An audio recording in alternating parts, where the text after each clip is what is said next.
Hello down here, welcome to Podiatry Practice Mastery, where we're helping you get your practice to the $2 million mark and beyond. Today I want to talk a little bit about kind of one of my favorite things is when another doctor comes and visits me. So this week I had Dr. Drew. He came from New Hampshire. He is already in a successful practice. So a little bit about him. He was living in Massachusetts for a while. I think he was in a group practice for about 10 or 15 years. And then, but he always lived in New Hampshire, and then he had an opportunity to buy a practice from another doctor that was established. It was more of a CNC practice, and then over the last about 5 years, he's been trying to convert that into like a surgical practice, or just in a overall a normal balanced practice. So I want to talk a little bit about what he shared with me. I'm going to talk about kind of some of the things that are working really well for him and some of the things that I was able to help him with, hopefully, when he came and visited the practice. Okay. So first of all, what he originally stepped into was a practice that's called just really corns and calluses, nails. The doctor was excellent. He really loved his patients. But when you're seeing 30, 40 patients a day, you really get burnt out, because the issue in New Hampshire is that there is a lack of podiatrists and just a plethora of patients. And so the first thing he came up with and struggled with was, like, what do I do with all these routine patients? And he was struggling, and I don't know if it was probably not, maybe it could have been based on what I was doing, but probably what he's seen with other practices. He decided to hire a nail nurse. So basically there were some nurses around that were doing nail care home to home, or home to home, and this is quite common. We have these in Massachusetts as well, and this person was already trained. So the benefit of hiring someone that was already a nail nurse was that they were already trained. It's kind of similar to us. We hired a nail technician. He had a nurse. I think he felt a little bit better having a nurse versus a nail tech, only in that they were trained about other pathology in terms of what to look for, how to treat things, and things like that. So he has had a couple of them, and now he has one that's really just full-time.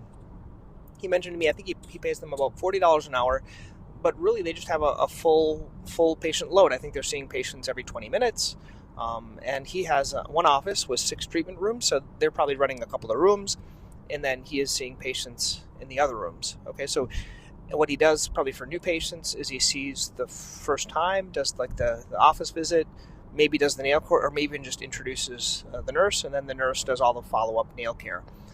He mentioned to me a couple of things that he could improve on. That is, he is not doing ABIs on every patient, and he is not doing, he does his own diabetic shoes. I'll explain how he does that in a second, but he's not doing like a diabetic foot exam once a year. So some things that, like low-hanging fruit, would be that office visit once a year, just for an evaluation and management, and then also doing an ABI. If that could just be added on, I recommend it. That would kind of help increase the per visit value for these patients. A couple of things that he's doing great, in my opinion, are he has ortho feet. So he has ortho feet shoes, but he does not do diabetic shoes. So I guess they are an extra depth shoe, but he doesn't do it through DME. So what he has is these 2 packages. I think he calls it a kind of an at-risk foot package, or like just a kind of a foot pack, because it's not always diabetics, right? Other people could want nail care and callus care and things like that. So what he is doing right is that he has this little kit, and I think he says $106, and it includes a urea cream and a pumice. It includes just a regular foot lotion, and it includes, I believe it's Toselin soaks, and I think he has a couple of emery boards. So this little kit, about $106, and then if they want the shoes with it, I think it's $230 or something like that. So he has one kit with just the kit, and if they want the shoes, it's like $120 more. He says he gets the shoes for about $60, so it's 50% markup, and then the other products, I think he gives a little discount if they buy them together. So I really like that idea of putting things into a package, and then his nurse, she also can offer that to the patients. So I was kudos to him, and he said, I learned it from you packaging, but I'm like, I never packaged anything for diabetics. So I really like that way of packaging it. Another thing that he's doing right, in my opinion, is he has another colleague there in New Hampshire, and they have a subscription for nail care. So I think he said it was like $47 a month, and I think he says to me, $110 for like a cash pay nail care. So certain patients, once again, you do the insurance. The other patients, they're self-pay. I think it ends up being $110 per time. And so his subscription, I think it's $47 a month, and that allots them 5 routine visits a year. So I think it's, what is that? Is that every 3 months or every 61 days or something like that? So that's how he does that. And he has quite a few patients. And the nice thing about that is every beginning of the month, you get that revenue. We talked a little bit about how other doctors are doing subscriptions for Shockwave and doing subscriptions for laser. Neither of us are doing that. I'm not doing it. He's not doing it. But I like the idea if you could just make it work. I think laser would work a little bit better. So you could do like laser for a year, because it probably is going to take you a year to do the laser for nail fungus. For Shockwave, I don't know how it would work. It might just spread out the payments, but you could do it potentially for a year and maybe cancel or get priority access. But I like the idea of it. But I think that the nail care is working well for that.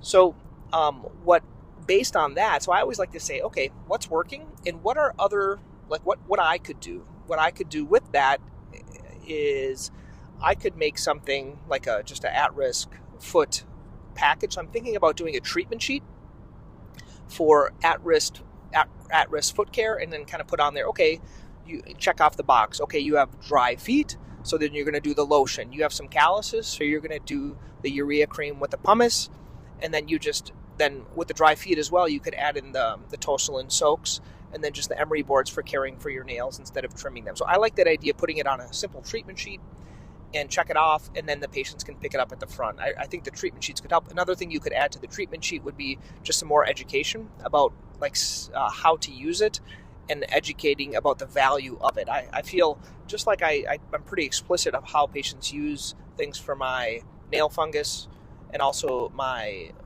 equinus, for the plantar fasciitis and Achilles tendonitis. I could easily do this for routine or for nails. I think it would be a way to add a little bit more profit. Another thing I was thinking about, well, if you do it for that, I'm not as good at doing my lems, because we sell lems in the office. And what I appreciate about Drew is that he has a kind of a shoe display for ortho feet, but we could just as easily do a shoe display for lems, and you could include some packages, and you could do this more for patients that have 4 foot wide feet, or we could call it, I don't know because it's not specific to bunions. I was thinking you could almost call it like 4 foot deformities, or just wide feet package, which would include a LEMS shoe, and then you could also include correct toes, and maybe even an over-the-counter orthotic or a custom orthotic. So packaging things that way, I thought that was kind of a neat idea. Okay, so that was my first takeaway from him. The second takeaway, we spent quite a while talking about Swift. He had visited some other doctors and talked to some other doctors about their protocol, and one I thought it was quite ingenious. Okay, so this is the idea behind Swift. So we all know Swift is usually 4 treatments. They're once a month. And he said, from talking to other doctors, it tended to be that sometimes you need more treatments. And so the same way I kind of think about Shockwave, at the 6-week follow-up, I'll add another Shockwave, and at 12 weeks, I might add another Shockwave. I don't tend to charge for it. Because of the disposable for the Swift, you say, well, it's usually 4, but it might be more. And so he is okay with charging more. So the thought is, you can, let's say, do $250 a session. I even know some doctors, they do $350. And then if you need more than 4, then you could drop the price a little bit, because otherwise it gets a little bit too expensive. But what he was telling me is that some doctors, if all they want to do is Swift, they just don't have any other options. And I was a little shocked. I was like, what? He's like, yeah. So in my office, I have Silinocaine, I have Cantharidin, and I have a Cutera laser. Those are the other options. This other doctor, if they come in and they don't want Swift, he's like, okay, here's this topical from a compounding pharmacy, and then when that doesn't work, you come back and do Swift. So the ingenious part of it is, I think, by limiting options, you're going to be able to do more of what you want to do. So, for example, I'm going to give you some analogous ideas. So for us, the longest time I didn't have any over-the-counter. So when you don't have any over-the-counter inserts, you only do custom orthotics. Okay. Another example is if you don't do cortisone for like second MPJs, when you have a capsulitis, all you have is Shockwave. Or if you don't do injections for plantar fasciitis, then all you have is the Shockwave if you have Shockwave or you have orthotics or things like that. So I think by limiting or consciously limiting the options, you can do a lot more of the high value types of treatment. So I thought that was kind of ingenious, that method of thinking about it that way. Okay, so we went over the Toselin.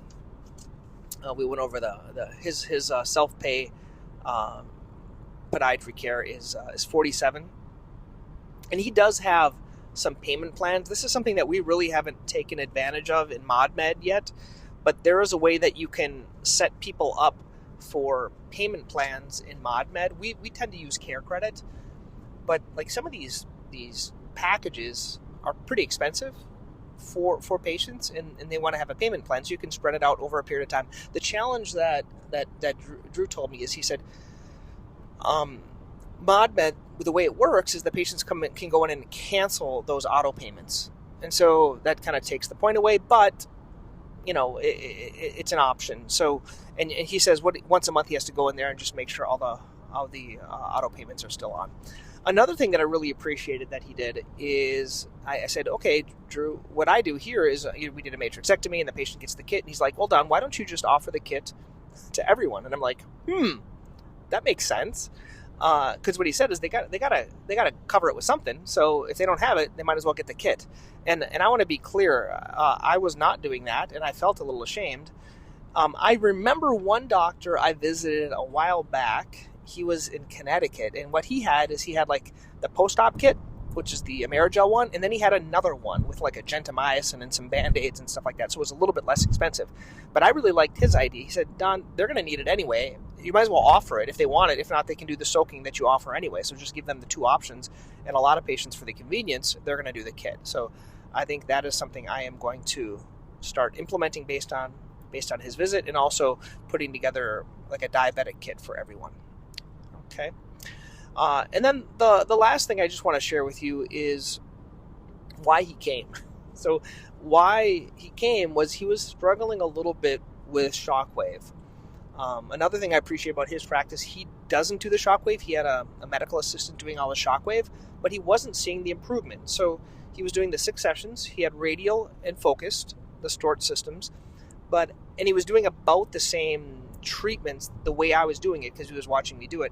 But what he said is the main difference was he was unable to have convincingly offer it to patients because he didn't really believe in it, because he was seeing some poor results. And I want to be clear about anything that we do, and I want to, this is what was happening to me with Swift. So I'm doing these 4 sessions of Swift, and some patients aren't getting better. I had a couple of really good ones in the beginning where they responded, but then some of them, they take more sessions. So I took away, I might need more sessions.